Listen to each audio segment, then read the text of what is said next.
Kayo na pala ulit? Pinalatan mo na yung asawa mo? You really are something else, Jared, no? After makuha mo yung gusto mo, dinispatcha mo agad yung asawa mo. Wala akong panahon para sa'yo, Eric. Kasama ba sa job description mo ang pakikialam sa personal life ng ibang tao? My God! Wala ka bang life? Bored ka na ba sa life mo? That's enough. Huwag mo na siyang patulan. Siguro, ikaw ang rason bakit nabalo si Gigi, no? O baka naman yung buong group niyo may kasalanan? For your information, hindi namin kasalanan yun. Sadyang siraulo lang talaga ang babaeng yun.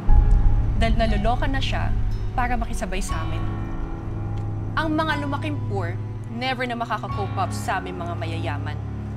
And for that reason, she snapped.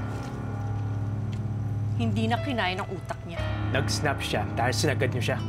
Ayan ka na naman, attorney. Puro speculations na naman yung lumalabas sa'yo. Alam mo, ang tagal mo na kaming sinisiraan. Pero hanggang ngayon, wala ka pa rin ebidensya. Kaya pwede ba, the next time na haharapin mo ako, siguraduhin mong may bala ka na. Yan talaga gagawin ko kaya ako bumalik. Aalamin ko ang lahat ng nangyari kay Gigi sa nanay niya. Kapag nalaman ko may kanalaman kayo sa nangyari sa kanila, believe me, mananagot kayo sa batas. Tingin mo ba takot ako sa'yo? You have nothing against me.